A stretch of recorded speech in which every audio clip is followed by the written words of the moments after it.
Carlos Fausto Miranda, 185 Southwest 7th Street. I am a local property owner, a local business owner, a concerned citizen. There are four main reasons why I think, four pillars on which this amendment to the zoning code stands. Number one, affordable housing. We suffer from a terrible lack of quality housing stocks for our middle and lower income families in this area. In fact, a lot of the housing that we have for that population is, if anything, an insult to human dignity. And yet, it's an area where we have a substantial amount of vacant parcels. Now, what's holding us back from developing those is the current zoning. What I say is unleash the ability of local property owners, small property owners, developers to create those high quality housing stocks for our middle and lower income families. Number two, public transportation. So the metric for public transportation is ridership. Now, increasing density in the area, which by the way is dead center to all the major employment centers of our city, yet retains an essence of affordability we don't have elsewhere. Increasing the density of that area increases the ridership of public transport, decreases the per capita cost of public transportation, thus incentivizing increasing the number of lines, the number of transit routes being used.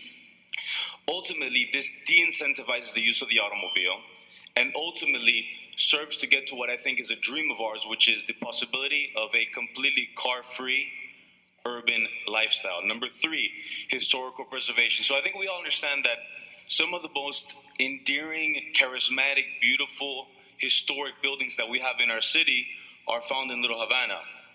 And yet they're sliding rapidly into disrepair. This amendment, fortunately, creates a mechanism for the selling of air rights, whereby we can create the revenue to reinvest and fix these buildings, create medium and lower density. Conclusion. Yes. If we want to save the signature neighborhood, if we want to create a truly wonderful mixed use, medium density, mixed income neighborhood, what we need to do is pass this amendment to create the sort of neighborhood that we can protect and has the fertile economic environment to protect local homegrown businesses. Thank you very much. Thank you. Evening. Mauricio Villasuso, 951 Brickell Avenue. The issue goes here for me into what I call conscientious economic development.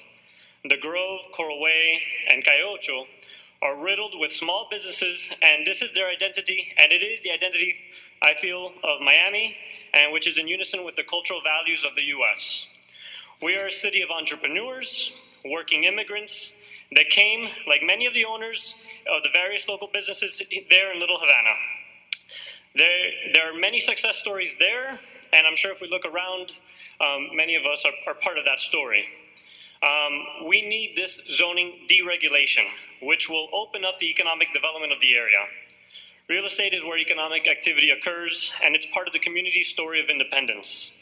This is not driven towards developer activists, as some might claim, which would change the identity of Little Havana. If anything, this plan is an expression of how we can foster the economic development in a manner that will sustain the community. It will be executed by those with a local concept of the area's values.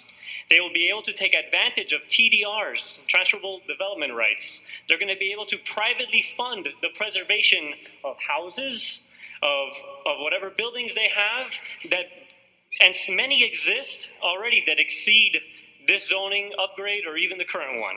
So it's irrelevant. It's just a matter of using that benefit to preserve the building. It will foster harmony with the citizens. We'll be able to offer a balanced and mixed income approach, which doesn't exist so much in so many of our areas. And it will be an approach which will allow a diverse workforce to live in the area. It will be, and Miami 21 does this already. It ignites the spark. What we're doing here now will ignite the spark that we need to take advantage of this opportunity. It already built into Miami 21. And so, as a citizen and a young leader in the area who cares about our neighborhood, I propose you push this amendment forward. Young leaders whose families came here, from here, want to build on what you have left us. Roll call on item PZ12. Commissioner Suarez. Yes. Commissioner Croyo. Yes. Chair Gord. Yes. The ordinance passes on first reading 3-0. Thank you. Motion to adjourn. Motion to adjourn. Second.